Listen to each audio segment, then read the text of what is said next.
Y como lo hacemos periódicamente, tenemos el ciclo aquí en Alpampán de salud cardiovascular y en el espacio de hoy vamos a hablar con, como suele suceder, con los profesionales del INSI, que es el Instituto de Cardiología Intervencionista de Casa de Galicia, que justamente se dedica al diagnóstico y tratamiento de enfermedades cardiovasculares. Y en el espacio de hoy les decía, vamos a hablar del cerebro, de los accidentes cerebrovasculares, cómo se producen, por qué, cómo se pueden tratar en la actualidad.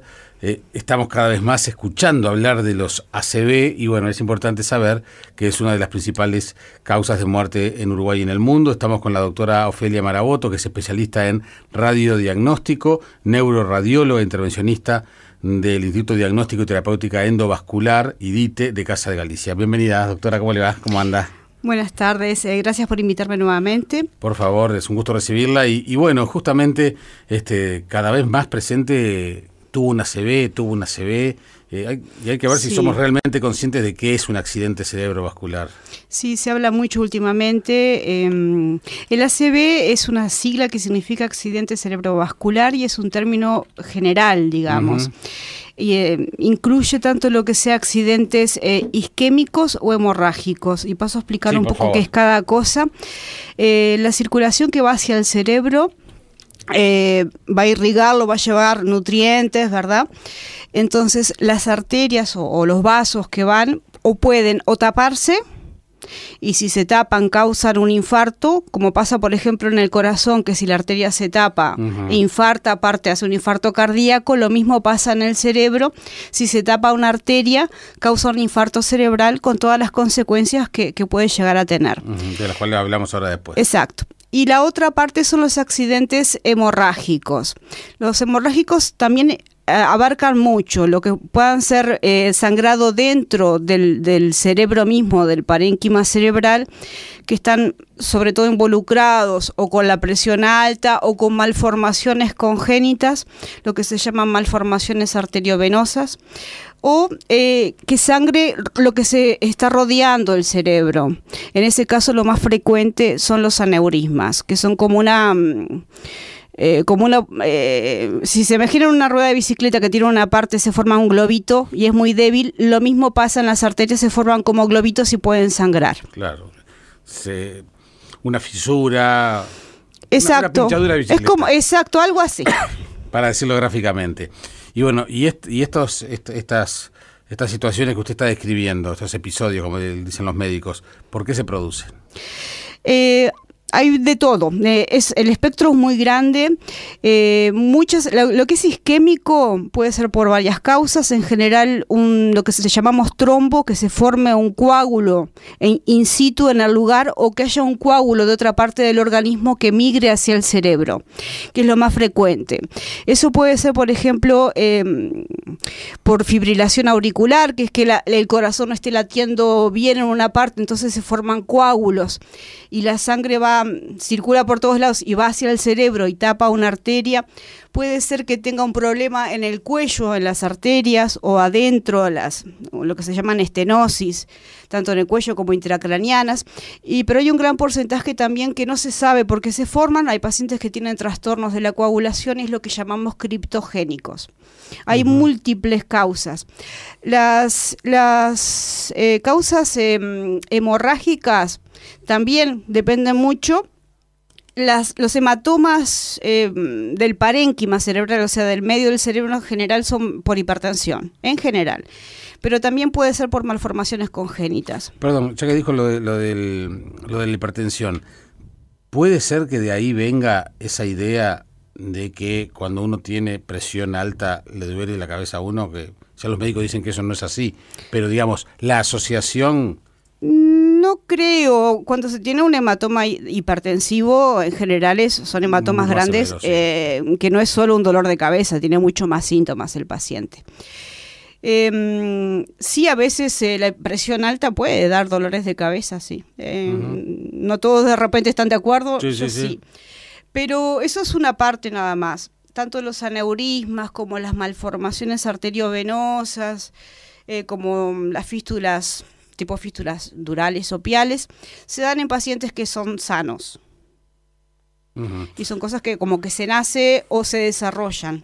Acá pregunta un oyente, ¿el estrés puede ser causante de una ACV? Por ejemplo, un estrés causado por mucho cansancio. El estrés no causa en sí, pero sí es uno de los factores de riesgo para lo que le llamamos las placas de ateroma. Tanto el estrés como la hipertensión, como la diabetes, el colesterol, son todos factores de riesgo que desarrolle sí en el futuro un problema. Bien, entonces ahí vamos a la pregunta siguiente, ¿cómo se puede prevenir? Bueno, un ¿O poco... una mejora en la calidad de vida? Por una parte, hay una parte de los pacientes que se pueden prevenir, como dice usted, con mejor calidad de vida, pero hay una gran parte, otra gran parte que no, que no hay forma de prevenirlo. Y lo único que se puede hacer en el momento es tratarlo. Puede ser que un paciente joven sufra un accidente vascular sin ningún antecedente. Hay una parte de esos accidentes que sí se pueden de alguna forma prevenir, no todos. Y también inclusive se puede repetir, puede haber un paciente con más de una ACV. Sí, si no se tratan, sí. Por lo que le decía, por ejemplo, que es bastante frecuente una fibrilación auricular, que es un problema del corazón que forma coágulos dentro del corazón y que migran. Si esa fibrilación no se trata, sí los puede repetir. O si tiene un problema de las carótidas, si no se trata la carótida, sí, también. Y las consecuencias de ese ACV, depende del tipo de ACV que sea, pero en tanto es en el cerebro, las consecuencias pueden ser muy variadas. Son muy variadas y casi siempre son importantes. Por eso. Por los accidentes isquémicos va a depender mucho. Isquémico quiere decir que se necrosa, que se muere ese tejido por oclusión de la arteria. En ese caso va a depender mucho de en qué parte está de la arteria. Si está, por ejemplo, en un tronco que le llamamos grandes, tipo la arteria que se siente en el cuello, esa se llama la arteria carótida y después sigue adentro de la cabeza. Si esa arteria dentro de la cabeza se tapa toda, hay un gran porcentaje de mortalidad. Si se tapa una parte más distal, posiblemente, depende de la zona donde esté, pero claro, sí puede quedar con una hemiplegia, puede quedar con trastornos del habla el paciente. Claro. En los casos de las hemorragias, si son por aneurisma, el aneurisma dijimos que es esa especie de pinchadura, digamos. En ese caso, 1/3 de los pacientes, siempre es grave, 1/3 de los pacientes lamentablemente fallecen, 1/3 queda con dificultades, con secuelas. Y 1/3 más o menos lo superan siempre y cuando se puedan tratar, porque ese tipo de patologías tienen la tendencia a resangrar, a sangrar otra vez. O sea, todo depende un poco de dónde pasó, sobre todo cuando es la oclusión, que la arteria se tape. Y va a depender el cerebro tiene varias áreas funcionales, lo que le llamamos varias áreas funcionales. Cerebro, cerebelo, va a depender de qué lado del área afecte, que le puede afectar tanto el habla como la coordinación de movimientos, claro, como la fuerza, como la sensibilidad. Antes cuando yo era chico le decía ataque de hemiplegia, ahora ya se le dice ACV y las consecuencias son... No, se sigue diciendo hemiplegia. La hemiplegia quiere decir hemi de mitad, que la mitad del cuerpo perdió el movimiento. Eso se llama plegia cuando no lo puede mover absolutamente nada el paciente. Cuando es una paresia, quiere decir que lo mueve pero mucho menos. Son términos médicos, pero es correcto el término de hemiplegia. ¿Un aneurisma puede derivar en una ACV? Sí, es un ACV hemorrágico. Bien. ¿Y cómo se diagnostica eso? En general... los pacientes no llegan con una hemorragia, lo que se llama una hemorragia subaracnoidea, porque puede pasar asintomático toda la vida, tener esa especie de globito en la arteria y un momento romperse, que es lo más grave que puede pasar con un aneurisma. Lamentablemente no se puede hacer un screening de toda la población para descartar que se tengan aneurismas, excepto en los casos raros que hay antecedentes familiares. En general no es hereditario esto, pero hay casos familiares. Y el diagnóstico puede ser tanto por angioresonancia como por angiotomografía o por angiografía convencional. No sé si se entiende mucho los términos, pero es estudiar de alguna forma el árbol vascular. ¿Y se trata esta patología por vía endovascular? Sí, se trata por vía endovascular. Nosotros se puede tratar también por vía quirúrgica, ¿verdad? Son las dos técnicas, dependiendo un poco de dónde esté localizado el aneurisma y de la configuración del aneurisma. Se va a hablar con el neurocirujano para ver cuál de los dos métodos es el mejor. Endovascular, lo que se hace, el cirujano le pone como una especie de pincita por fuera al aneurisma, como si apretara el globito. Lo que hacemos nosotros, entramos desde la ingle con microcatéteres y ponemos unos espirales de platino que se llaman coils para impedir que la sangre entre. Esa es la parte de aneurismas, ¿verdad? Y hay una cantidad de dispositivos que no voy a empezar porque son una parte técnica, va a depender un poco de cada aneurisma, pero el principio básico es rellenarlo. ¿Cómo me doy cuenta si estoy padeciendo una ACV? Depende del tipo de ACV. Puede caer en coma directamente. Siempre es súbito, siempre es algo brusco esto. No es algo que se va instalando de a poco. Por ejemplo... Entonces, como es así, tan brusco y tan... es por eso que los síntomas no te van dando ninguna pauta, es de golpe, ¡boom! Exactamente. Por ejemplo, lo más típico es la hemiplegia. Un paciente que le da una hemiplegia, que de golpe no puede mover el brazo, se le tuerce, por ejemplo, la boca, no puede hablar o no entiende lo que le preguntan, o si alguien le pregunta algo, responde algo completamente diferente, eso es lo que le llamamos afasia, y que le dura un tiempo, ¿verdad? Que no se le va enseguida, porque si se le va enseguida puede ser un accidente isquémico transitorio, que también hay que tenerlo en cuenta. Seguro. Pero si esto dura un tiempo, y lo ideal es consultar una vez que se pasa eso, inmediatamente, porque hay muy poco tiempo para tratarlo. Hay dos formas de tratar los accidentes. Estamos hablando ahora de isquémicos, ¿verdad? De que la arteria se tapa.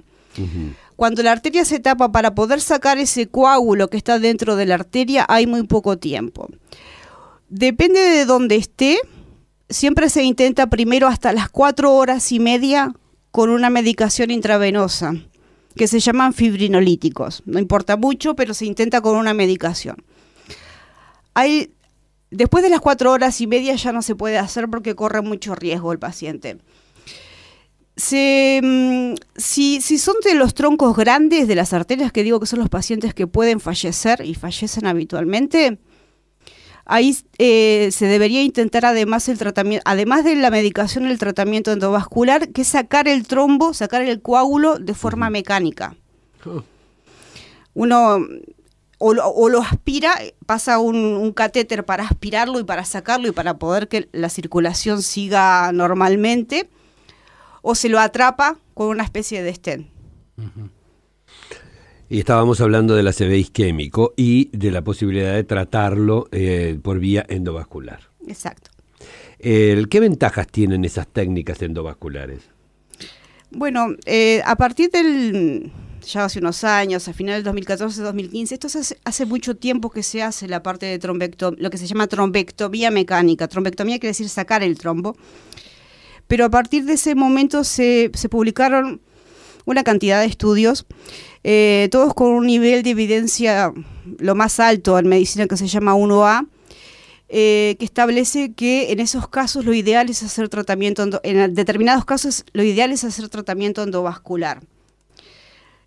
Son los casos de las arterias grandes que yo decía, lo que le llamamos trombosis en T, son términos técnicos pero son de troncos grandes, de la arteria silviana y en menor grado de lo que se llama el tronco basilar, porque son pacientes que por más que se haga medicación, tienen una alta chance de fallecer o quedar con la secuela grave.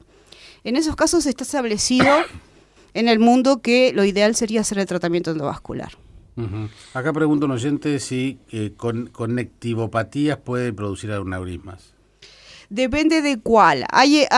Lo que más producen son los tipos vasculitis, que ya nos vamos un poco de los temas grandes, pero que también pueden causar tanto infartos como hemorragias. Pero no, en general aneurismas no. Hay determinadas enfermedades ya que pregunta el oyente, tipo lupus, una serie de enfermedades que son de base inmunológica que sí pueden desarrollar problemas vasculares. Tenemos la tecnología para todo eso en el Uruguay y en el INSI especialmente. Sí, en el INSI hay, sí, por supuesto. El Instituto de Cardiología Intervencionista INSI de Casa de Galicia se dedica al diagnóstico y al tratamiento de las enfermedades cardiovasculares, y además el EDITE se enfoca en el diagnóstico y la terapéutica endovascular. Pueden conocer absolutamente todos los servicios y los procedimientos en la web www.insi.ui y también están en Facebook. Además, por consultas pueden llamar al teléfono 23 55 55 55. El teléfono de urgencias es el 098 000 914. 098 000 914, ya que el servicio atiende las 24 horas todos los días del año.